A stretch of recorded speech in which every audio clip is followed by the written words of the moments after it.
Olá, aluno! Olá, aluna! Seja bem-vindo à nossa quarta e última teleaula da disciplina de Bioética e Biossegurança. Eu sou a professora Franciele Midori e o tema da nossa aula será sobre riscos sanitários e ambientais. Então, nós finalizaremos essa disciplina falando novamente sobre alguns tipos de riscos que nós temos no nosso ambiente de trabalho que tem a ver, com a questão da nossa saúde, a saúde do trabalhador, a saúde da saúde pública e que também tem a ver questões relacionadas ao meio ambiente. Então, nós veremos esses riscos, bem como também algumas particularidades de como que nós conseguimos identificar esses riscos, dando continuação da aula passada em que nós tivemos uma pincelada falando sobre mapas de riscos.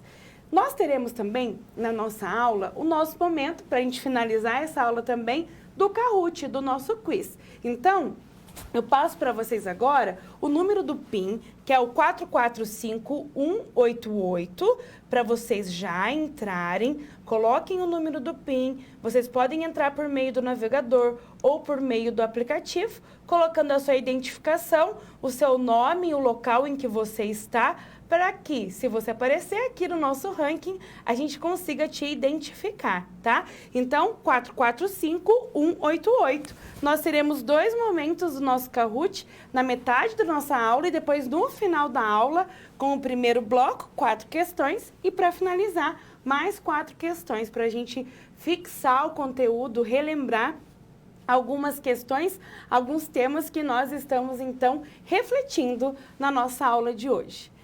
A disciplina de Bioética e Biossegurança nos proporcionou essa reflexão sobre alguns assuntos importantes na nossa criação do nosso perfil enquanto profissionais da área da saúde, de entender conceitos relacionados à ética, à moral, à bioética, a importância da bioética no nosso dia a dia de trabalho, quando eu falo em questões do trato com o nosso cliente, com o nosso paciente, ou até mesmo em questões de pesquisa, em como que eu vou agir diante dos seres humanos com relação à moral, em relação à ética, às condutas que eu tenho que ter junto ao meu paciente, ao meu cliente. Então, é importante, sim, nós entendermos esse contexto na nossa formação profissional, nós formarmos o nosso ser profissional, a gente sempre nos pautear em condutas éticas, em condutas baseadas em questões relacionadas à bioética, porque se nós lidamos com vida,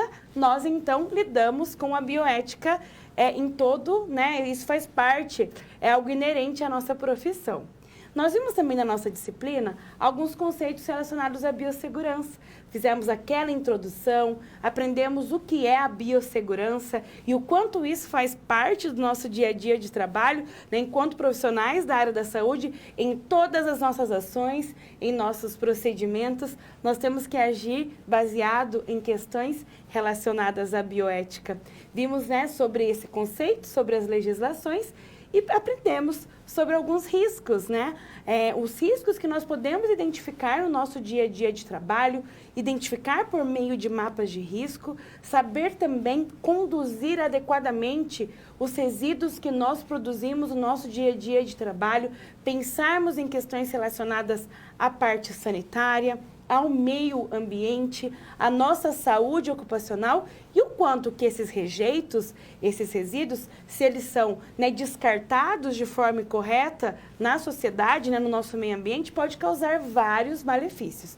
Então, nós aprendemos um pouco sobre a questão também do plano de gerenciamento de resíduos, bem como a questão do manejo, da segregação correta, do descarte, até a sua disposição final, quando ele vai, então, para algumas empresas que são empresas próprias para essa disposição final desses resíduos que são produzidos em serviços de saúde. E na nossa aula de hoje, nós veremos, então, relembraremos algumas questões relacionadas aos tipos de riscos que nós temos também, e falaremos especificamente também sobre o mapa de risco, identificando melhor como que a gente pode construir esse mapa de risco e também sobre algumas questões relacionadas à saúde do trabalhador. Então, vamos ver os nossos principais temas na nossa aula de hoje. Vamos lá? Então, nós falaremos sobre os tipos de riscos, Faremos uma análise desses riscos junto, né, ao nosso dia a dia de trabalho também, né, aplicabilidade. Falaremos sobre o mapa de risco, o que é o mapa de risco, como que a gente pode construir especificamente esse mapa de risco e algumas questões que envolvem a segurança e o trabalhador, pensando, né, em temas pauteados, né, na questão da saúde do trabalhador, da saúde ocupacional, né, linkando também com a Organização Internacional do Trabalho, que nos dá diretrizes dos cuidados que nós temos que ter no nosso ambiente de trabalho para finalizar essa disciplina, porque quando a gente fala em questões de biossegurança, ele está totalmente interligado ao nosso processo de trabalho. Então, vamos começar falando sobre os tipos de riscos, começando pelo risco ergonômico. Vamos lá?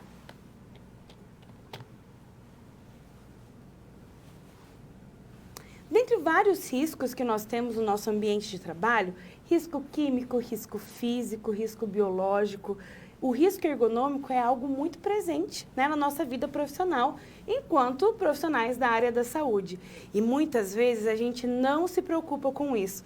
Às vezes é uma postura incorreta, né, que a gente acaba ali arrumando, ou questões mesmo de a gente pegar um peso que é muito maior do que eu posso carregar de uma forma adequada, com uma técnica adequada, com uma postura adequada. Então, são vários quesitos que envolvem um risco ergonômico e que nós precisamos nos preocupar e também, né, nos preocupar com a saúde, né, dos nossos colegas de trabalho também.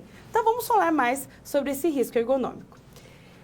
O risco ergonômico, ele está muito relacionado, né, à questão de a gente pegar em materiais de forma não correta, de nós também sentarmos de forma incorreta, né, das questões também de como que eu prezo pela minha saúde mental e como eu penso no meu mecanismo de trabalho, né, na dinâmica do meu trabalho. E nós, enquanto profissionais da área da saúde, nós precisamos sim estar atentos com relação a como eu vou me comportar e como também que os equipamentos que eu estou trabalhando, se eles conseguem me proporcionar realmente um ambiente ali confortável para eu trabalhar. Então, vamos pensar, né? Eu trabalho numa clínica de estética. Será que ali o meu ambiente de trabalho está bem organizado para que eu não tenha problemas de coluna?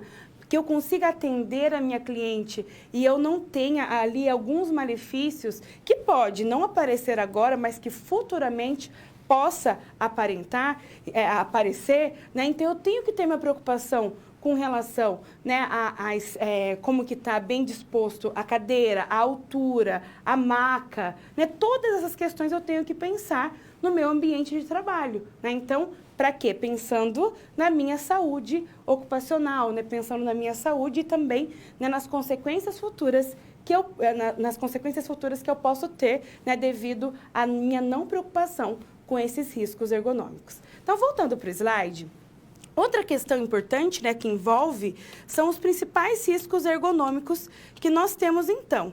Outra questão é a repetitividade, né? Então, nós temos muitos movimentos repetitivos com a nossa mão, nós trabalhamos com a nossa mão por meio de técnicas, de procedimentos, e essa repetitividade pode me trazer algumas lesões, lesões de movimentos repetitivos, lesões em tendão, né? Então, lesões que podem trazer um prejuízo muito grande futuramente. Então, a questão da repetitividade é uma questão também que nós precisamos ter um cuidado quando a gente fala em riscos ergonômicos. Por isso que a gente fala tanto das questões de alongamento, né? De saber alongar, faz os procedimentos, mas alonga, cuida da sua saúde, né? Estica bem os nossos membros para que a gente consiga ali torná-lo forte e também preparado às vezes para um dia exaustivo de trabalho. Então, essa questão de repetitividade também e o nosso não cuidado com relação a isso pode ser, com certeza, um risco ergonômico também. Voltando para o slide, temos também a questão da postura inadequada. Então, isso é algo muito real do nosso dia a dia de trabalho, né? Igual essa figura que eu trouxe para vocês. Então, muitas vezes, automaticamente, quando a gente está trabalhando, principalmente agora, em épocas de pandemia, que a gente acaba trabalhando muito em frente aos computadores, muitas vezes a gente não se preocupa com relação ao quê? A postura, né? Então, olha, a altura da mesa acaba sendo uma altura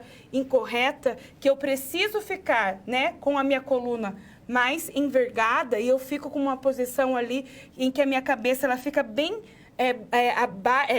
tendo que abaixar para poder, né, visualizar o computador, o notebook. Então, essa questão é importante, né, do bom posicionamento, o encosto aqui na cadeira, né, para que eu tenha ali um apoio, né, na coluna, na minha coluna lombar, e também, às vezes, um posicionamento que eu consiga enxergar de uma forma reta aqui, né, e não tendo que fazer essa pressão e um peso, né, na região cervical, né? Então, a postura inadequada, a gente tem que estar sempre preocupado com relação a isso.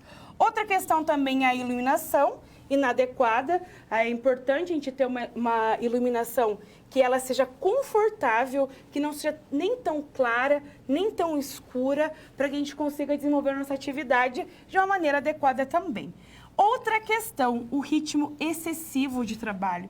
Então, isso, com certeza, ele é um dos principais riscos ergonômicos, né? Então, às vezes eu não paro, né, para fazer as minhas atividades, é uma atividade constante, eu não tenho nenhum minuto ali para dar uma respirada, beber uma água, comer algo, ir ao banheiro, né? Então, essa questão desse ritmo excessivo de trabalho, sem pausas, a gente considera como um risco ergonômico também. Então, às vezes a gente, né, muitas vezes nós somos donos, né, do nosso trabalho, a gente acaba gerenciando o nosso tempo e a gente não se preocupa com essa questão do ritmo excessivo de trabalho. Da gente pensar, né, na nossa saúde e destinar algum tempinho, meia hora, 15 minutos, né, de 4 em 4 horas, esse tempo, né, para eu esticar, tomar um ar, beber uma água, ir ao banheiro, conversar com outras pessoas. Isso faz muito bem, né, tanto para a nossa saúde física como para a nossa saúde mental também. Então, isso também se enquadra quando a gente fala de riscos ergonômicos. E agora eu vou apresentar para vocês alguns métodos que a gente consegue avaliar os riscos ergonômicos. São métodos que são utilizados, né, por algumas empresas para a gente avaliar no ambiente de trabalho algumas sobrecargas ali que pode identificar alguns riscos ergonômicos. Um dos métodos a gente chama de método Hula, tá? Ele é um instrumento que possibilita a avaliação da sobrecarga biomecânica relacionada a uma tarefa ocupacional em que estão envolvidos os membros superiores e pescoço. Então, dependendo do trabalho que eu tenho, né, o meu trabalho condensado, né, na área mais de membros superiores e pescoço, eu posso utilizar esse método para avaliar os riscos que eu tenho no meu dia a dia de trabalho. Então, a avaliação do método ela está centrada nas posturas que são realizadas pelos trabalhadores durante a jornada de trabalho. Então, olha que interessante, eu pego esse método Hula e vou conseguir avaliar as posturas adequadas que eu deveria ter, né, naquele ambiente de trabalho, de acordo com a necessidade, com o objetivo de trabalho, com as condições e também de acordo com os equipamentos ali que eu possuo no meu dia a dia de trabalho. Então, deve ainda ser feita uma avaliação sistêmica através de ciclos de trabalho em que serão aplicadas pontuações para todas as posturas, frequência e força utilizadas. Através, então, de uma escala que estaria entre 1 a 9, em que 1 é considerada como um risco mínimo e 9 como um risco máximo. Então, eu faço uma análise postural, né, dos meus trabalhadores e faço, então, diante dessa escala, eu consigo encaixá-lo para saber se aquele local de trabalho, se aquela atividade exercida, ele vai ter um risco mínimo ou até mesmo um risco máximo com relação, né, à ergonomia, tá? Então, por exemplo, se eu tenho uma pontuação de 1 a 2, essa pontuação indica que a postura, ela é aceitável, se não for mantida ou repetida por longos períodos. Então, aquela postura que eu tenho no ambiente de trabalho, ali naquele local, ela ainda é indicada, né? Desde que não fique por horas e horas nessa mesma postura. Se a pontuação ela tem de 3 a 4, ela indica que algumas intervenções, elas são necessárias. Então, se eu pontuo ali que naquele local eu tenho uma pontuação de 3 a 4, então eu vou estipular algumas medidas, algumas atividades, alguns exercícios. Eu vou propor, né, para aqueles trabalhadores de 1 em 1 hora, eles fazerem um intervalo, né, levanta, estica, se alonga, algumas intervenções para melhorar a questão postural.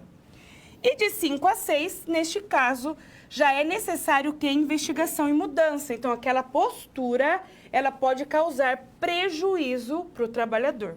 E maior ou igual a 7, nesses casos, as mudanças relacionadas ao ambiente de trabalho, elas deverão ser imediatas. Eu vou ter que ter ali algumas intervenções, algumas medidas e ações que sejam assertivas e que tragam mudanças, porque a postura não está legal e vai, com certeza, comprometer a vida daqueles trabalhadores. Então, por meio desse método, eu consigo avaliar essa questão quando eu falo, então, de membros superiores, principalmente, né, pensando no tronco aqui e na região cervical. Então, eu consigo fazer essa análise por meio desse método. Agora, vamos conhecer outro método utilizado também para verificar riscos ergonômicos. Vamos lá? Tem um método OAS, né? O OAS. É um método de análise de postura também, sendo estas observadas em detalhes, tendo como referência a tarefa também que o trabalhador ele está realizando. É necessário que seja observado vários ciclos de trabalho para selecionar, então, as posturas a serem analisadas. Então, eu vou fazer uma análise geral, verificar vários ciclos ali e selecionar algumas posturas para serem analisadas e ali, então, verificar o que é correto ou não. Então, é baseado no que a gente fala em amostragem, tá? Então, eu vou selecionar diante, né, de vários trabalhadores alguns ciclos de trabalho, tá? Então, é baseado na amostragem das atividades em intervalos constantes ou variáveis, verificando-se a frequência e o tempo gasto para cada postura. Então, esse método é utilizado para ver também essa questão, né, postural e adequar posteriormente também o que seria necessário ou propor mudanças, intervenções relacionadas a isso também. Temos o método REBA, que é uma sigla que vem do inglês e quer dizer Rapid Entire Body Assessment, né? Ou seja, é uma avaliação rápida do indivíduo, desenvolvida com o objetivo de estimar os riscos de desordens corporais que os trabalhadores estão expostos também, né, naquele ambiente de trabalho. Então, as técnicas utilizadas apresentam duas características, que são a sensibilidade e a generalidade. Então, eu consigo, né, trabalhar essas duas questões que são importantes também ao avaliar, né, posturas ou avaliar essas questões relacionadas, né, ao processo de trabalho. Então, deve ser utilizada para avaliar a quantidade de posturas forçadas nas tarefas em que as pessoas são manipuladas ou qualquer tipo de carga, apresentando, então, uma grande similaridade também com o método Hula, estando relacionado com as análises dos membros superiores e também aos trabalhos em que se realizam movimentos repetitivos. Então, nós temos também, né, esse outro método de avaliação dessa questão do risco ergonômico, pensando, né, na postura. Então, geralmente, né, os profissionais que trabalham com saúde do trabalhador, né, diante de alguma empresa, né, diante de algum local em que eu tenho uma quantidade grande, né, de trabalhadores, eu consigo fazer essa análise e propor mudanças e intervenções para melhorar alguns riscos ergonômicos que são identificados no dia a dia de trabalho.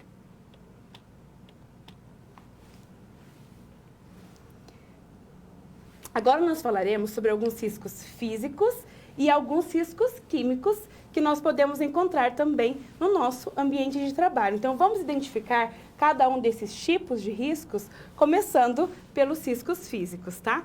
Então, os riscos físicos nós podemos, então, classificar como o ruído, né, vibrações, temperaturas extremas e também a umidade. Então, no dia a dia de trabalho, a gente pode ter essas questões físicas que interferem, né, no nosso dia a dia, na nossa saúde mental e saúde física também.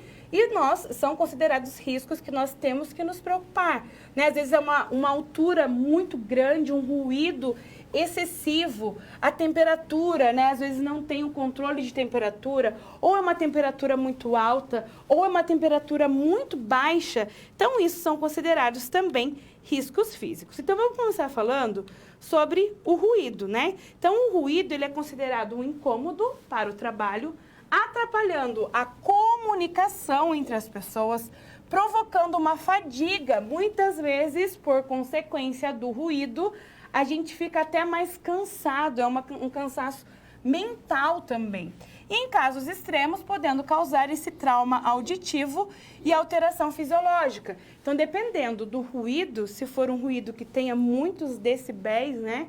Então, a gente está num ambiente de trabalho com aquele ruído enorme, ele pode causar traumas e a gente pode ter um prejuízo com relação à nossa audição devido a esse trauma de um ruído excessivo, né, e muito alto.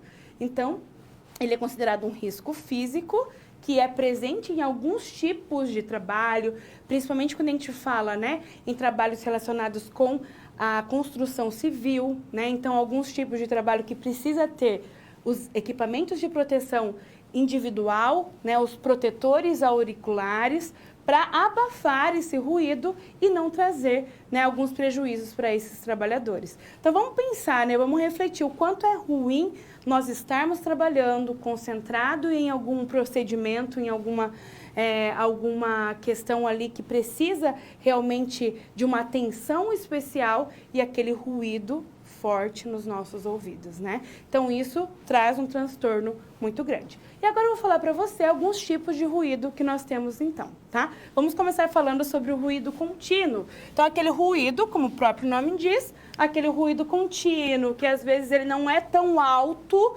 mas ele é contínuo, ele não para. O ruído intermitente é aqueles tipos de ruído que ele para e continua, né? E começa de novo. Ele para e continua. Então, né, ele é intermitente. Então, dependendo do processo de trabalho, ele acontece desta forma. Tem um ruído de impacto, que ele vem de uma hora para outra em um volume muito grande. O ruído tonal, então, ele tem uma tonalidade bem grande também, que isso acaba causando muitos malefícios para nós, para a nossa saúde, né? E o ruído de baixa frequência, que muitas vezes ele tem uma baixa frequência, às vezes acaba sendo até imperceptível, mas que acaba causando, com certeza, prejuízo para a nossa saúde. Então, o ruído em determinados níveis, ele atinge o aparelho auditivo, que passa a apresentar esses sinais de fadiga, que inicialmente eles são recuperáveis, mas com a exposição prolongada, ele pode, então, tornar-se uma surdez permanente. Então, por isso que a gente tem que ter um cuidado especial com relação ao ruído, né? E a gente fala de saúde ocupacional, fala-se muito sobre a questão do ruído. Então, a importância que a gente fala sempre, né, da utilização dos equipamentos de proteção individual. Então, se eu estou trabalhando em algum local que eu sei que tem um ruído excessivo, diante desses tipos que eu apresentei para vocês, a gente tem a possibilidade de colocar, né, protetores auriculares, que é um equipamento de proteção individual, que vai diminuir esses efeitos, então, desse ruído, né, em grande quantidade. Agora vamos falar sobre o outro tipo de risco físico, que são as vibrações. Então, o que seria essa vibração, a vibração? Ela é definida como um movimento que o corpo executa em torno de um ponto fixo, que pode ser regular ou irregular, ou seja, ele acaba sendo um corpo em vibração que descreve um movimento oscilatório em torno de um ponto de referência e pode ser chamado também de frequência e é medido por hertz, né? Então, essa vibração que a gente tem, que a gente sente, né? Geralmente a gente sente essa vibração e ela acaba, então, podendo afetar o corpo inteiro ou regiões localizadas. Então, isso também acaba sendo considerado um risco físico. Nós temos também as temperaturas extremas, tá? Então, para evitar... Deixa eu ver aqui para... Não está aparecendo? Vamos voltar aqui. Aí, agora apareceu. As temperaturas extremas, que para evitar as temperaturas extremas é necessário que sejam utilizados, então, também os equipamentos de proteção coletiva e também os de proteção individual. E quando a gente fala temperaturas extremas, a gente pode falar em altas temperaturas e baixas temperaturas, né? Então, pode provocar no trabalhador esse extremo de ser muito alto e esse extremo de ser muito baixo. E pode trazer consequências, então, para o trabalhador. Então, se o trabalhador ele está em algum local com alta temperatura, pode causar desidratação, algumas erupções de pele, né, devido a essa alta temperatura, até a presença de bolhas, né, por exemplo, a presença de cãibras, de fadiga física, porque começa a perder eletrólitos, né, então há uma fadiga muscular ali também. Consequentemente, essa alta temperatura pode ter até problemas cardiorrespiratórios e a famosa insolação. Então, como consequência da exposição, né, do trabalhador a altas temperaturas.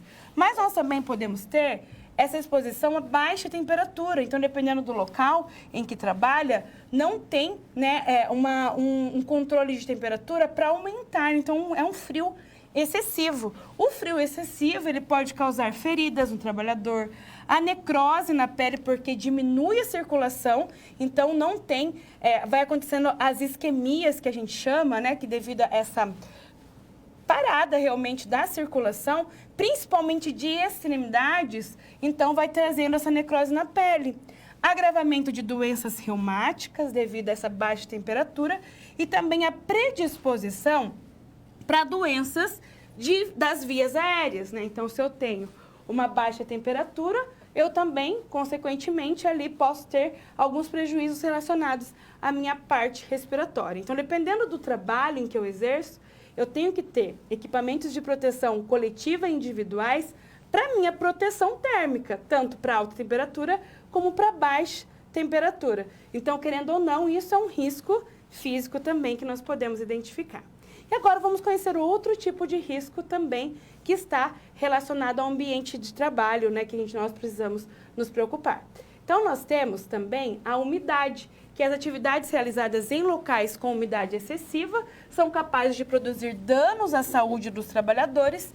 Em situações insalubres, a exposição pode acarretar doenças do aparelho respiratório, quedas, doenças de pele, doenças circulatórias, entre outras doenças, e aí a gente precisa também ter algumas medidas de proteção coletiva, como o estudo das modificações do processo de trabalho para, né, não ficar nesse ambiente úmido, a colocação de estrados de madeira para que o trabalhador não fique em contato com essa umidade, os ralos para escoamento desse líquido, né, para tornar aquele ambiente menos úmido também, e medidas de proteção individual, né, para cada trabalhador, para diminuir esse contato com a umidade. E aí nós temos, então, os nossos famosos riscos químicos, que são presentes nos ambientes ocupacionais e são divididos também de acordo com o tipo e o efeito tóxico potencial, né? Então, temos locais de trabalho que têm o risco químico bem presente mesmo. Então, quando a gente fala em risco químico, nós podemos considerar também, né, os gases e vapores que fazem parte dos riscos químicos e eles acabam apresentando, então, efeitos asfixiantes, né? Eles trazem essa sensação de asfixia entre a presença desses gases no nosso sistema respiratório, né? Então, eles também são divididos em tipos, né, de gases que são considerados simples e químicos. Os simples, a gente considera, por exemplo, o dióxido de carbono, o metano, o nitrogênio.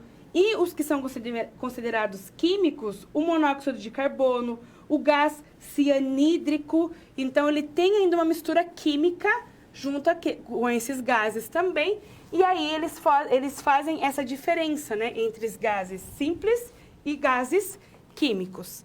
E nós também temos os solventes orgânicos, né, que são considerados, então, também alguns riscos, que é considerado um risco químico no ambiente de trabalho, tá? Então, são substâncias que pertencem a diversos grupos químicos, sendo eles substâncias líquidas, orgânicas e voláteis, tendo como principal via de absorção a via respiratória, que podemos também ter esses solventes orgânicos que vão, né, se dispersar, né, no ar por meio de gases e a gente pode inalar, mas também eles podem ser absorvidos pela pele. Então, é o contato que a gente tem, né, com esses materiais por meio da pele. Então, por exemplo, o benzeno, o tolueno, o xileno, né? Então, eles podem causar em nós, os solventes orgânicos, alguns efeitos agudos, que é, quando a gente fala desses efeitos agudos, é quando ele é presente já no início de contato com esse solvente orgânico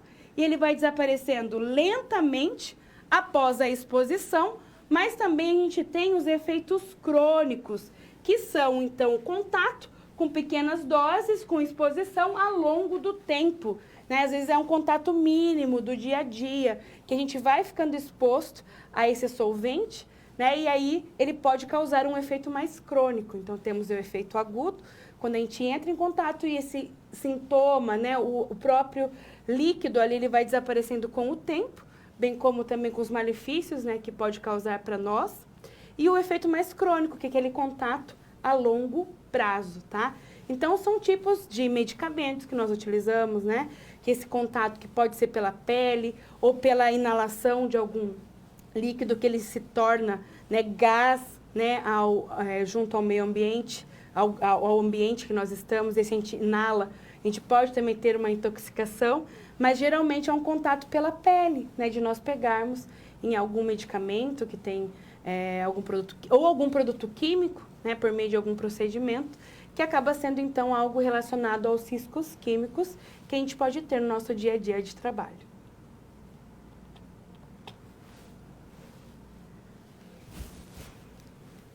Agora vamos falar sobre o nosso tão famoso risco biológico. Nós, profissionais da área da saúde, nós temos uma chance muito grande de nos contaminarmos, de nos infectarmos devido aos riscos biológicos que nós temos no nosso dia a dia de trabalho. Então, vamos conhecer um pouco mais a fundo o que seria esse risco biológico. Então, o risco biológico, ele é o contato direto com fluidos contaminados, podendo ocorrer, então, de dois modos: de inoculação percutânea, que então a gente tem esse contato diretamente com a parte mais invasiva do nosso corpo, né? Então, com a corrente sanguínea, com os nossos, por exemplo, né, o nosso tecido muscular, né, que vai diretamente à corrente sanguínea. Então, é inoculação percutânea. Então, por exemplo, quando eu tenho um acidente com um material pérfuro cortante, com uma lâmina, com uma agulha, então esse risco biológico é por inoculação percutânea. Ou também por contato direto com pele ou mucosa. Então, muitas vezes eu posso ter um contato de alguma secreção com a minha pele ou próprio sangue. Então, isso também traz um risco para nós, né? E nós também temos que ter alguns cuidados especiais. Por isso que a gente fala tanto na utilização dos equipamentos de proteção individual. Principalmente, por exemplo, né, a luva de procedimento. Então, se eu estou com uma luva de procedimento e eu tenho contato direto com alguma secreção, ela acaba tendo essa barreira e faz uma proteção contra os riscos biológicos que nós podemos ter no nosso ambiente de trabalho. Voltando para o slide, nós temos também que ter uma preocupação muito grande quando a gente fala sobre os riscos biológicos, é sobre a questão realmente do acidente de trabalho. Então, o que a gente tem que fazer quando eu tiver algum acidente com algum material biológico, né? Por exemplo, se eu me perfurar com alguma agulha ou uma lâmina que eu, né, que teve contato com algum paciente, né? Então, nós temos que fazer o quê?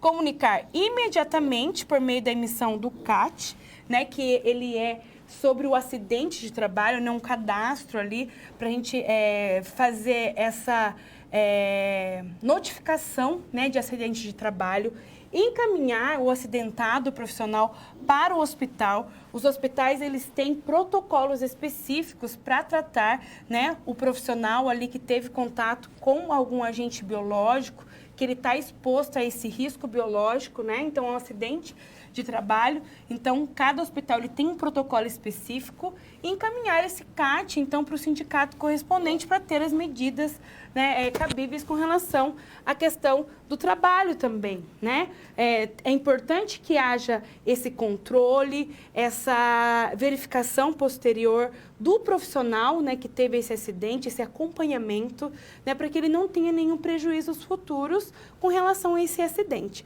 Então, o que a gente vê muito na atualidade? Subnotificações. Às vezes a gente acha, ai, não é nada não, é coisa boba.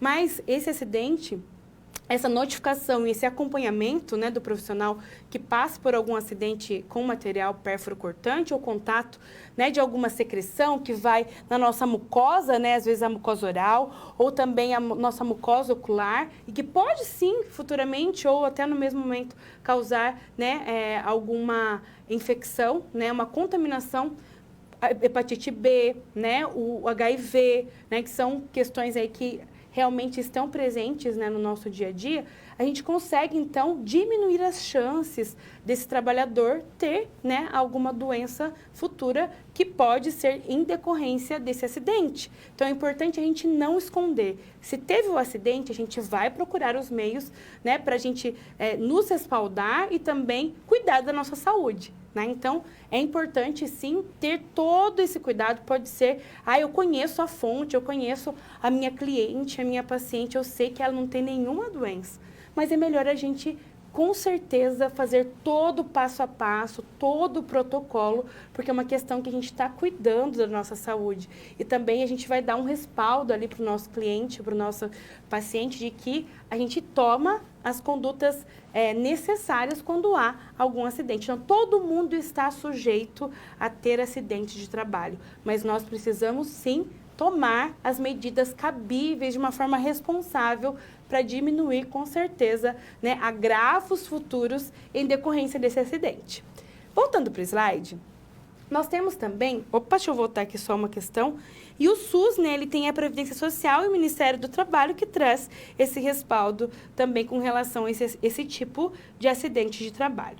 E essa questão, ele traz em tona uma questão que fala sobre o biorrisco em ambientes hospitalares e ambulatoriais. Então, quando a gente fala, né, nessa questão de riscos biológicos, a gente tem que pensar no biorrisco, que são riscos inerentes aos hospitais, ambulatórios, clínicas, locais que oferecem serviços relacionados à saúde por profissionais de saúde. Então, todos os hospitais devem estar focados em ações para impedir a exposição dos profissionais e do público aos fatores de risco. Então, acaba sendo uma responsabilidade, né, dos gestores de hospitais, de clínicas, né, de consultórios com relação a isso, essa preocupação dessa exposição aos fatores de risco. Então, através de ações voltadas aos riscos ocupacionais, controle e segurança de produtos industrializados e também na conscientização do público com relação a todos esses riscos. Por quê? Né? Nós temos todos esses riscos ocupacionais que a gente, então, entende que eles são considerados riscos epidemiológicos, que são riscos relacionados à saúde pública, um risco que pode trazer individual, então, para cada pessoa, para cada cliente, para cada paciente, né, para cada profissional, que são também questões de escolhas individuais, e riscos de infecção, riscos de infecções, que é focar também em minimização através da utilização da biossegurança. Então, esse conceito de biossegurança, ele é muito relacionado ao biorrisco, né, às condições ali que eu tenho de proporcionar um atendimento para a minha população. Deixa eu voltar aqui só para aparecer as letrinhas para vocês. Então, os resultados podem ser alcançados, né, com a implantação de um programa de biossegurança, com enfoque no ecossistema, na qualidade de vida e na saúde coletiva. Então, pensando no todo, né, não somente pensando no cliente, no nosso paciente, ou somente no profissional, mas pensando em todo o ecossistema, né? Por isso que esses programas de biossegurança, eles são globais, né? Pensam de uma forma mais integral. E aí nós temos uma política voltada para um gerenciamento mais ecológico, pensando em tipos de resíduos biológicos que são infectantes, que podem ser considerados, então, comuns, que são resíduos biológicos e materiais que entram em contato com o paciente, provenientes de área administrativa ou de ambientes que estão abertos ao público dentro do hospital, de ambulatórios e clínicas, e também os tipos de resíduos biológicos infectantes especiais, que estão relacionados, então, a materiais radioativos, produtos farmacêuticos e resíduos químicos, como, por exemplo, os medicamentos antineoplásicos, né, que são considerados, então, de grande risco químico também, né? Então, com relação ao biorrisco em ambientes laboratoriais, por exemplo, né, em ambientes em laboratórios de análises clínicas, está relacionada à manipulação de bactérias, fungos, parasitas e vírus, entre outros, pois na grande maioria dos casos são materiais para diagnósticos. Então, ali é manipulado muitos tipos, né, de materiais orgânicos ali no ambiente laboratorial e que nós precisamos também ter um cuidado com relação a isso, a essa manipulação e depois, posteriormente, né, em como que será descartado esses tipos de materiais também. Então, são capazes de desencadear várias doenças em função da contaminação e, em boa parte dos casos, a natureza infecciosa do material é desconhecida, fazendo-se necessário a realização de várias análises para a determinação dos agentes presentes naquele material. Então, são materiais ali que podem ter vários tipos, né, de patologias e que ali também deve ter um cuidado especial com relação ao biorrisco em esses laboratórios também de análises clínicas, né? Porque mexe-se com vários tipos de materiais também. Então, ao a gente conhecer os tipos de riscos que nós temos, né, no nosso ambiente de trabalho, é importante nós pensarmos ali, enquanto profissionais de saúde, no biorrisco que nós temos no nosso ambiente de trabalho, né? De termos essa preocupação, de termos ali uma responsabilidade com relação a isso, para a gente diminuir, então, alguns erros futuros e também algumas questões que podem trazer, com certeza, um prejuízo para a nossa vida ocupacional.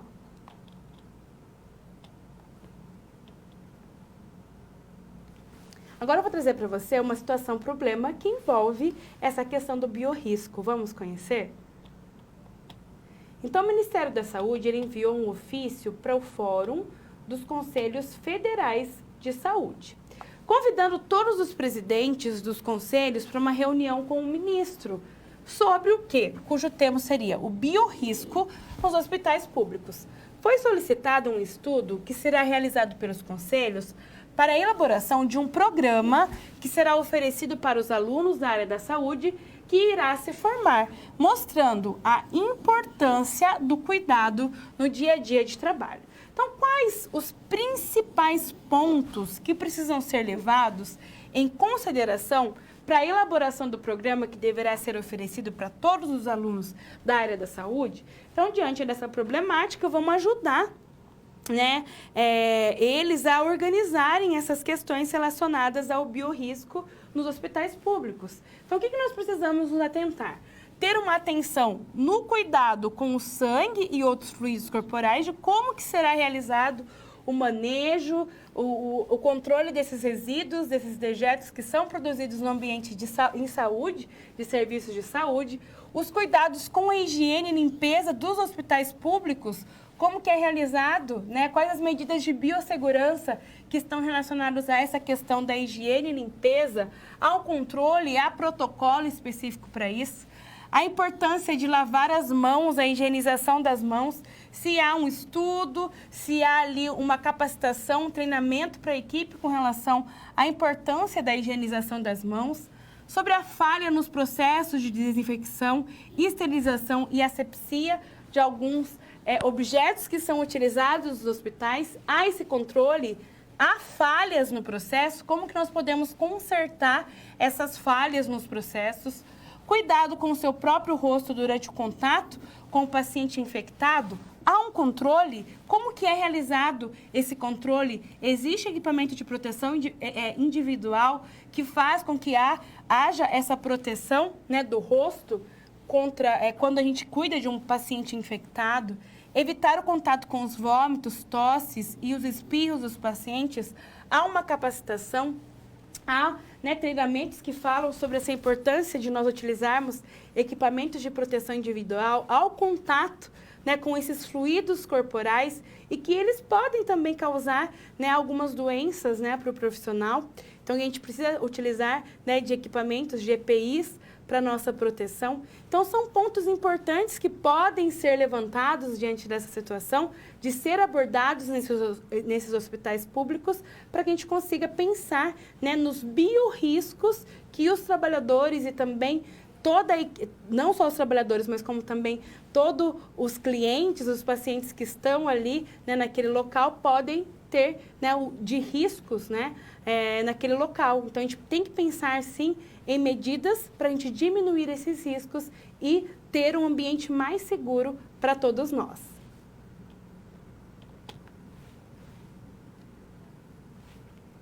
Então, agora nós temos o nosso momento de Kahoot, do nosso quiz. Eu vou deixar 30 segundos com o número do PIN na tela para vocês entrarem. E aí eu já dou continuidade da nossa primeira etapa do quiz da noite de hoje.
Já temos 30 pessoas que entraram: Yasmin, a Marcele, a Stephanie, a Anne, a Gabi, a Tamires, a Pamela de Minas Gerais.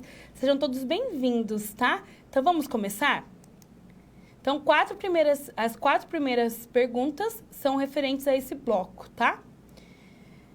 Então, vamos lá. Primeira pergunta. É considerado como um dos principais riscos ergonômicos a repetitividade, a postura adequada, a iluminação adequada ou o ritmo regular de trabalho? É considerado como um dos principais riscos ergonômicos.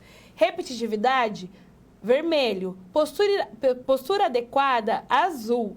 Iluminação adequada, amarelo. Ritmo regular de trabalho, verde.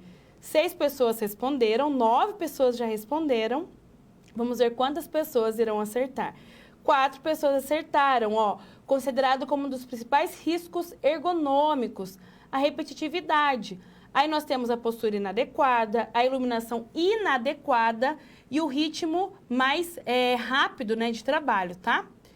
Então, nós temos a Júlia Cândido em primeiro, a Gil em segundo, a Pamela em terceiro, a Gabriela em quarto e a Luciene Jubá em quinto. Vamos para a nossa segunda pergunta. Ela é verdadeira ou falso, tá? O ruído é considerado um incômodo para o trabalho e pode causar trauma auditivo e alterações fisiológicas. Se você acha que é verdadeiro, você irá apertar o azul. E se você acha que essa afirmativa ela é falsa, você irá apertar o vermelho, tá? Então, o ruído ele é considerado um incômodo para o trabalho e pode causar trauma auditivo e alterações fisiológicas. Verdadeiro azul e falso vermelho. 22 pessoas já responderam. Vamos ver quantas pessoas acertaram. Muito bem. É verdadeiro, tá? O ruído é considerado incômodo para o trabalho e pode causar trauma auditivo e alterações fisiológicas. A Júlia em primeiro, a Gabriela em segundo, a Pamela em terceiro, a Gil em quarto e a Bira em quinto. Vamos para a nossa terceira pergunta. A alta temperatura pode causar no trabalhador feridas, desidratação, necrose na pele ou agravamento de doenças reumáticas. Feridas vermelho, desidratação azul, necrose na pele amarelo ou agravamento de doenças reumáticas, o verde. Então, a alta temperatura é um risco físico. Ele pode causar no trabalhador feridas, desidratação, necrose na pele ou agravamento de doenças reumáticas. 10 pessoas acertaram a desidratação. A Júlia em primeiro, a Gabriela em segundo, a Mira em terceiro, a Pamela em quarto e a Noemi em quinto. Vamos para a nossa última pergunta desse ciclo. O contato direto com fluidos contaminados podendo ocorrer de 2 modos, inoculação percutânea ou contato direto com a pele. É um tipo de risco físico? É um risco químico? É um risco ergonômico ou é um risco biológico? Então, esse contato direto com fluidos contaminados, podendo ocorrer de 2 modos, inoculação percutânea ou contato direto com a pele. Risco físico vermelho, risco químico azul, risco ergonômico amarelo ou risco biológico verde. 25 pessoas responderam e nós tivemos 6 pessoas que acertaram. É considerado um risco biológico, tá? Então, a Gabriela em primeiro, a Júlia em segundo, a Pamela em terceiro, a Noemi em quarto e a Mira em quinto, tá? E depois, no final da nossa aula, nós daremos, então, continuidade ao nosso quiz. E vamos continuar com os nossos temas dessa nossa aula de hoje.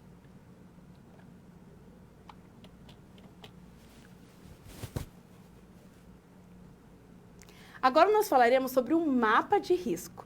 Como que a gente pode, então, confeccionar o mapa de risco e para que ele serve, né? Diante de nós identificarmos os principais riscos que nós temos no nosso ambiente de trabalho, se eu tenho um risco biológico, se eu tenho um risco mais físico, mais ergonômico. Então, como que eu posso ali utilizar e descrever esses riscos diante, então, da estrutura física ali do meu local de trabalho? Então, vamos conhecer o que seria um mapa de risco. O mapa de risco ele é definido, então, como uma representação gráfica, de forma simples e objetiva, de um conjunto de fatores que estão presentes no local de trabalho, como uma planta baixa da empresa, podendo ser completa ou por setores. Então, eu posso fazer um mapa de risco da minha empresa total, ou eu posso pegar um local ali e fazer um mapa de risco daquele local, né? Posso pegar uma clínica, né? Um ambulatório total, e eu posso fazer ele de uma parte do meu ambulatório, da minha clínica, identificando os riscos daquele local. Então, eu posso fazer das 2 formas. Com a finalidade de que todos os profissionais e funcionários consigam identificar e interpretar os agentes de riscos que existem no local sem nenhum auxílio técnico. Então, o que nós precisamos? Que esse mapa de risco, ele seja um mapa totalmente didático, né? Que até mesmo uma pessoa que não tem um conhecimento técnico, ele consiga, por meio das legendas, identificar aqueles locais, então, que eu tenho a possibilidade de ter um risco maior de acidente de trabalho, que seja físico, químico, ergonômico, biológico, né? Então, eu utilizo uma planta baixa, a identificação ali daquele local, e eu vou colocar, então, os principais riscos, e agora nós vamos entender como que a gente pode construir esse mapa de risco.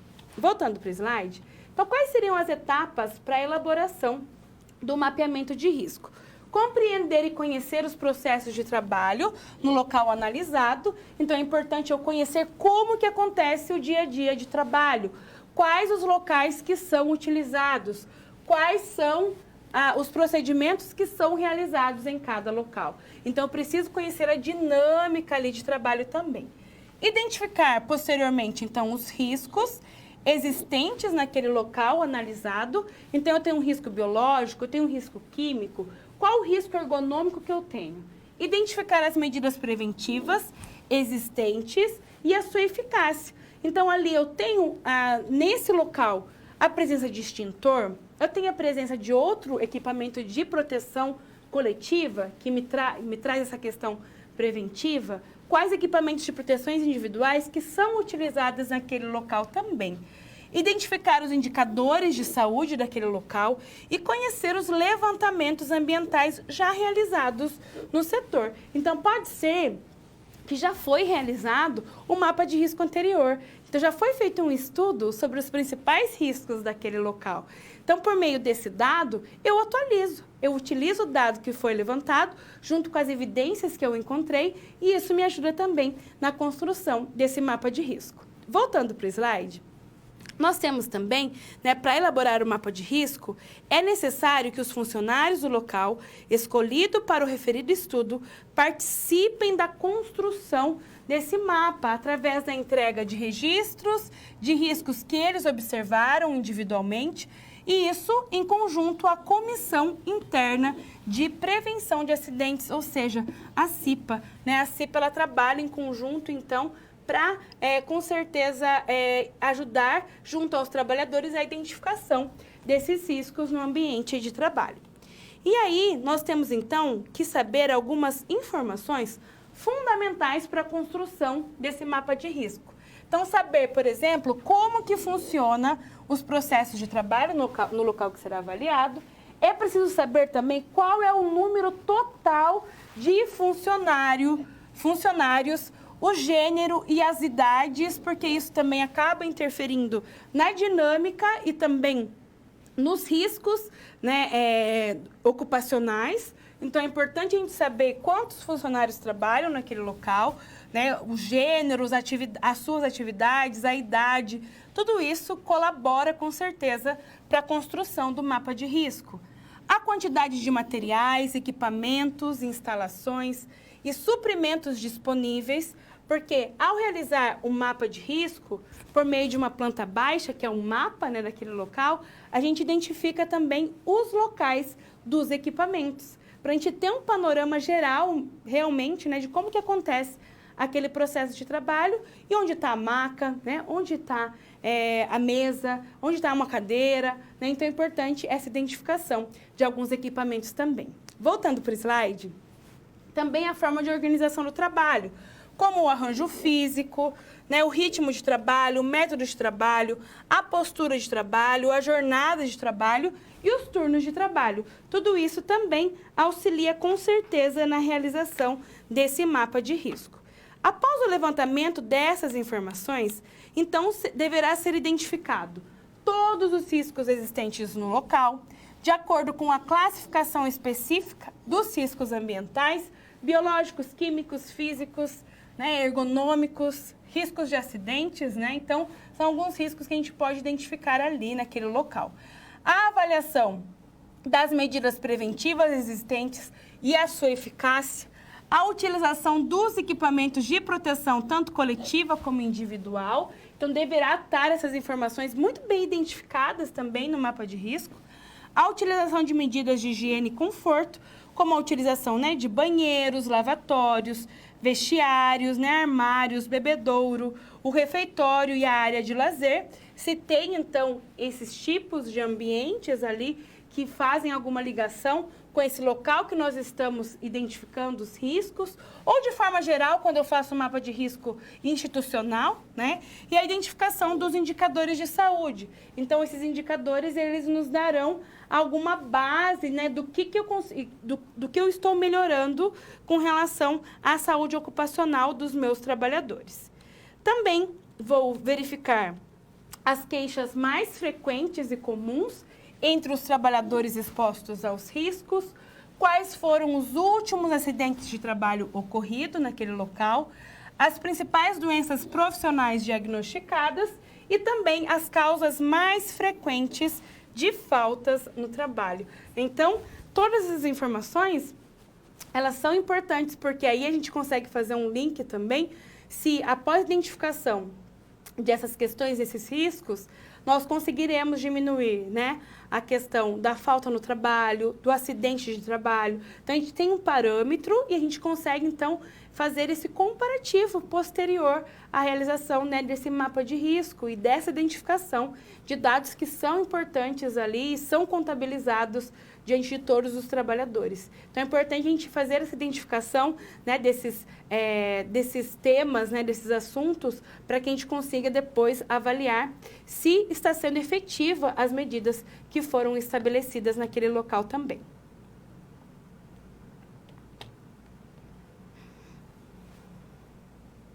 Agora vamos dar continuidade falando sobre a confecção desse mapa de risco. Então, eu trago para você nesse slide sobre a questão, então, de como que nós podemos confeccionar adequadamente. Vamos voltar aqui novamente para aparecer o escrito. Ah, agora sim.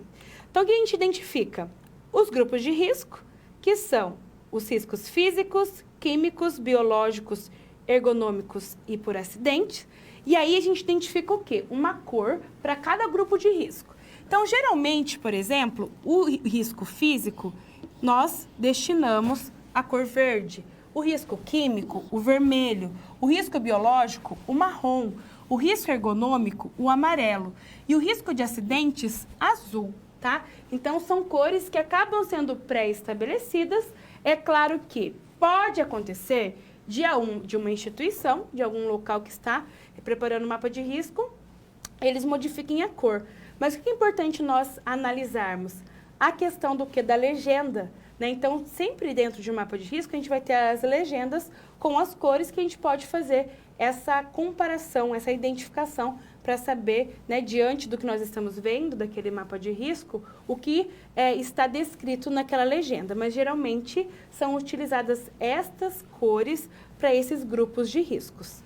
E aí eu trago para você nessa tabela para falar um pouco sobre os grupos de riscos e as cores de identificação. Então, por exemplo, quando eu falo em risco físico, a cor de identificação é o verde e está, então, descrito como o calor, o frio, as pressões, as radiações ionizantes, as radiações não ionizantes, o ruído, a umidade e as vibrações. Então, quando nós vimos as características, né, dos riscos físicos. O risco químico, então, associado à cor vermelha, fumo, gases, neblina, névoas, poeiras, presença de substâncias compostas ou produtos químicos em geral, né, vapores no local ali daquele mapa de risco. Os nossos riscos biológicos, que eles são, então, com uma cor de identificação marrom. A gente pode caracterizar, né, os bacilos, bactérias, fungos, parasitas, vírus, né, em quais os locais que podem ter a presença desses tipos de materiais. Os ergonômicos, que a gente pode caracterizar como amarelo. Então, controle rígido de produtividade, do esforço físico intenso, a exigência de postura inadequada, imposição de ritmos excessivos, jornadas de trabalho prolongadas, levantamento e transporte manual de peso, entre outras questões que se enquadram como riscos ergonômicos. E alguns riscos de acidentes naquele local, né? Então, são locais ali que que nós podemos identificar para ajudar a mostrar, né, para os trabalhadores alguns locais que pode ali ter um acidente, né? Por exemplo, com um arranjo físico inadequado, algumas questões relacionadas à eletricidade, iluminação inadequada, máquinas e equipamentos sem proteção e probabilidade de incêndio e explosão em algum local que eu posso identificar, então, que pode ter um risco de acidente. Outra questão também de nós, ao construirmos um mapa de risco, é sobre a intensidade desses riscos, tá? E a gente vai exemplificar pelo tamanho do círculo, né, da bolinha. Então, exemplos de intensidade de riscos químicos, né, cor vermelha, podendo ser de intensidade leve, média ou elevada. Então, por exemplo, um risco leve, ele é uma bolinha menor. Se ele é um risco médio, é uma bolinha mediana. Um risco elevado, o círculo ele é muito maior. Então, é um comparativo aí para a gente saber também, baseado na cor. Coloca, por exemplo, aqui foi uma cor vermelha, azul, verde, marrom, né? Então, é inserido a cor e também o tamanho para a gente entender a intensidade desse risco. Então, aqui eu trouxe um exemplo de um mapa de risco, né? De um local aleatório, né? E aqui ele tem a legenda. Então, com as cores, né? O amarelo, ergonômico, né? O risco físico, olha, percebam que acabam tendo, às vezes, colorações um pouco mais diferentes, mas que aqui na legenda ele está descrito, então eu consigo identificar isso no meu mapa de risco. E na legenda também do meu mapa de risco, eu tenho o tamanho, né, dos círculos, né, das bolinhas, para a gente entender se é um risco pequeno, um risco médio ou um risco elevado. Né? Então, né, por exemplo, nós temos aqui, na área de produção, nós temos um risco físico e um risco mecânico, que nesse local ele traz essa questão do contexto de um risco mecânico, né, que ele traz questões referentes a um maquinário, né, de um local. E tem esse risco, então, de ter algumas falhas nesse sentido. E aqui a gente faz um comparativo com o tamanho, é um risco médio.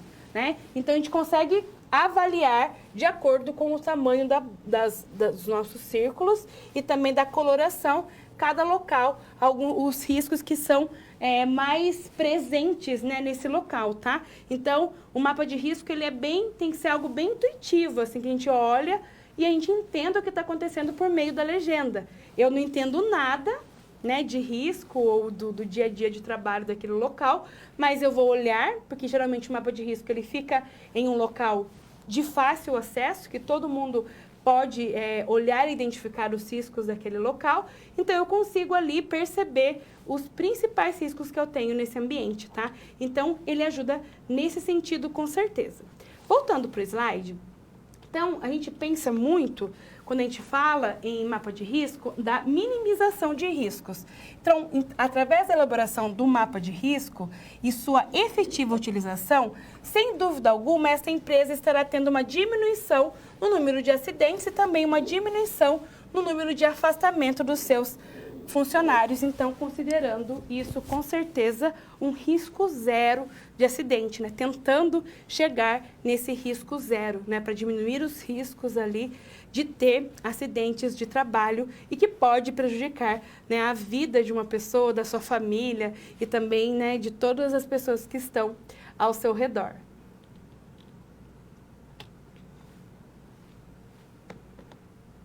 E agora vamos falar um pouco sobre a segurança do trabalho. É importante nós entendermos os tipos de risco, como que nós podemos identificar esse risco, mas e como que a gente consegue, então, manter um ambiente seguro no nosso dia a dia de trabalho? Pensando nas questões relacionadas à biossegurança, à utilização de equipamentos que são necessários para trazer a nossa proteção, porque tudo isso, né, vai nos trazer uma segurança e uma qualidade também de vida no trabalho. Então, vamos conhecer um pouco mais sobre essa questão de segurança no trabalho. E aí nós temos, então, quando a gente fala em segurança de trabalho, algumas medidas, que é um conjunto de medidas adotadas com o objetivo de minimizar os acidentes de trabalho, de doenças ocupacionais, além de proteger a integridade e a capacidade de trabalho do trabalhador.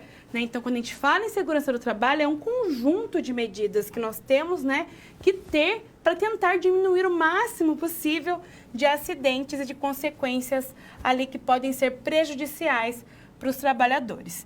E aí nós temos, então, a Organização Internacional do Trabalho, que também é conhecida como OIT, tá? Que é uma agência das Nações Unidas que tem como missão a promoção de oportunidades para que todos os homens e mulheres possam ter acesso a um trabalho que seja considerado decente e produtivo, em condições de liberdade, equidade, segurança e dignidade, sendo esses fatores considerados fundamentais para superar a pobreza, reduzir as desigualdades sociais, garantir a governabilidade democrática, assim como trabalhar objetivando o desenvolvimento sustentável. Então, nós temos aí uma Organização Internacional do Trabalho que nos dá respaldo e um amparo legal para que todo mundo tenha condições de trabalho digno, que a gente consiga trabalhar de acordo com uma proteção específica e que o nosso ambiente de trabalho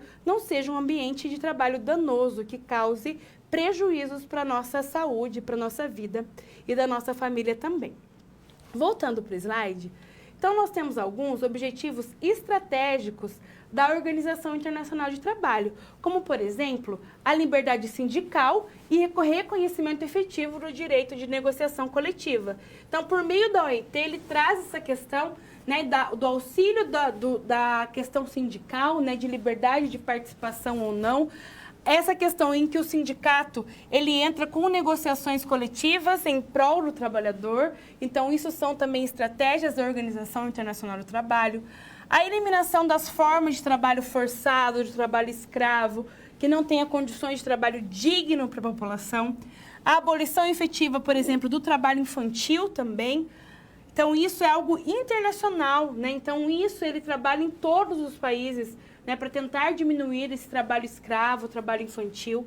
A eliminação das formas de discriminação em matéria de emprego e ocupação, né, principalmente quando a gente fala de diferenças de gênero, né, de mulher e homem. Então, tentando diminuir essa discriminação com relação a isso, a ocupações, né, a promoção do emprego produtivo e de qualidade, extensão da proteção social e o fortalecimento também, né, do diálogo social, são alguns pontos importantes que são discutidos e utilizados pela Organização Internacional do Trabalho. Outra questão também que nós temos ao nosso favor é a questão da política nacional, né, de segurança e saúde do trabalho, que diante também de todas as diretrizes que a Organização Internacional do Trabalho nos traz, a gente tem uma política nacional, né, pelo Ministério ali do Trabalho, que ele fala sobre a questão de como nós podemos ter segurança e saúde no trabalho.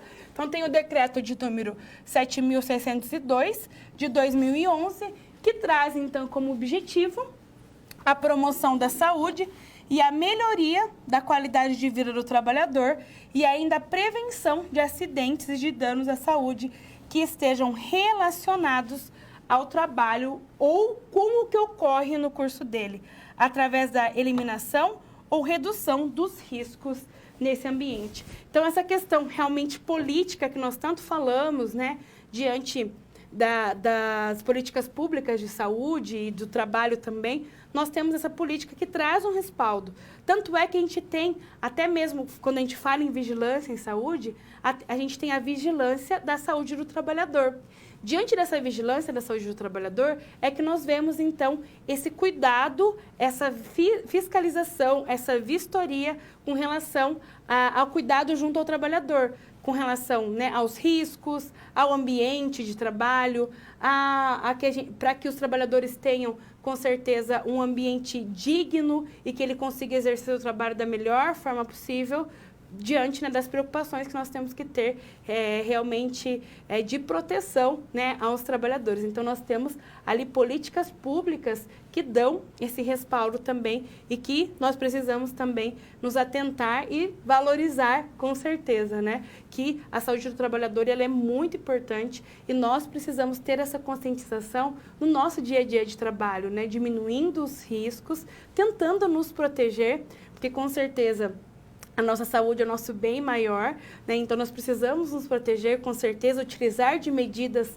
que sejam próprias, que sejam específicas, para que a gente não tenha, né, alguns problemas futuros diante, né, de alguns erros e de alguns riscos que nós podemos ter no nosso ambiente de trabalho.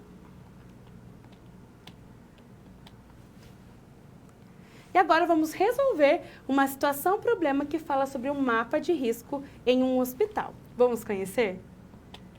Então, eu trago para vocês a história do Augusto. Ele recebeu em seu gabinete profissionais que representam a Associação Nacional de Hospitais, a ANH, lideradas pelo presidente Nicanor. Existem vários hospitais espalhados pelo Brasil que ainda apresentam muitos problemas associados aos acidentes de trabalho. E aí foi feita uma campanha com os alunos dos cursos da área da saúde com o objetivo de conscientizá-los sobre a importância dos cuidados que devem ser tomados pelos profissionais que trabalham em hospitais. E também sobre a importância da elaboração e utilização correta de um mapa de risco nos hospitais. Então, o que deve ser abordado em um mapa de risco hospitalar? Então, vamos ajudar eles, né, a resolver essa questão e construir um mapa de risco hospitalar. Então, o que é importante nós fazermos, né? É conhecer todo o processo de trabalho do hospital, né? Entender quais são os profissionais, o número, o gênero, né? Entender como que acontece o processo de trabalho em si, né? Os procedimentos que são realizados em cada local, entender toda a sua planta baixa ali, o fluxo de atendimento. Então, após a coleta de todas as informações, compreender e conhecer todo o processo de trabalho que é realizado em cada local. Em seguida, identificar quais são os riscos existentes no local analisado e também levantar algumas hipóteses sobre quais são as medidas preventivas já existentes, pensando então em propor outras posteriormente à identificação daqueles riscos. Depois, é importante identificar quais são os indicadores de saúde existentes no local, evidenciando, então, os levantamentos ambientais que já foram realizados anteriormente. E com isso, então, eu faço, né, uma análise situacional, faço um planejamento situacional daquele local também, identificando ali, né, como que acontece o processo de trabalho, os principais riscos, quem que trabalha ali, né, verificando a planta ali, para eu conseguir, posteriormente, com todos esses dados, criar esse mapa de risco que seja fidedigno e que todos os profissionais consigam utilizá-los da melhor forma possível.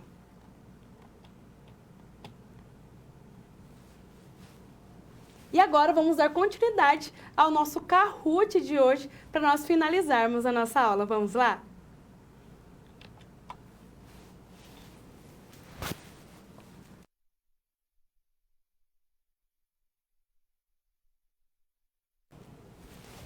Então, nós temos a Gabriela, que está em primeiro, a Júlia em segundo, a Pamela em terceiro, a Noemi em quarto e a Mira em quinto. Vocês podem entrar novamente, ó, pelo PIN 445-188, tá? Vamos dar continuidade para a gente conseguir finalizar a nossa aula de hoje. Então, essa questão era uma questão de verdadeiro ou falso, tá? Para a construção do mapa de risco, não é necessário saber qual é o número total de funcionários, o seu gênero e suas idades. Se você acha que essa afirmativa ela é verdadeira, você apertará o azul. Se você acha que é uma afirmativa falsa, você apertará o vermelho, tá? Para a construção do mapa de risco, não é necessário saber qual é o número total de funcionários, o gênero e suas idades. Verdadeiro ou falso? 16 pessoas responderam. 17, 10 pessoas acertaram. Então, é necessário saber qual é o número total de funcionários, gênero e suas idades. Vamos para o nosso ranking. A Pamela em primeiro, a Gabriela em segundo, a Noemi em terceiro, a Júlia em quarto e a Mira em quinto. Vamos para a nossa sexta pergunta. No mapa de risco, a cor verde significa risco biológico, risco físico, risco químico ou risco ergonômico.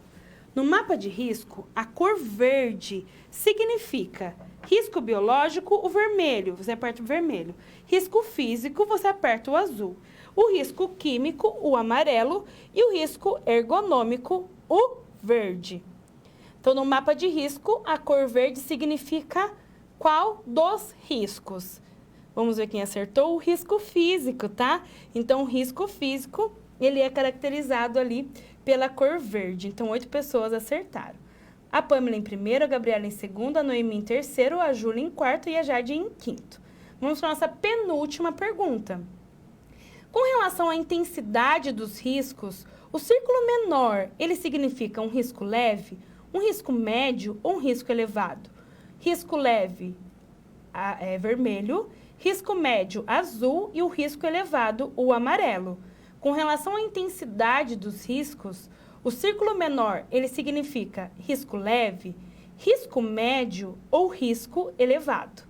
14 pessoas já responderam. Vamos ver quantas pessoas acertaram. Essa tá muito fácil.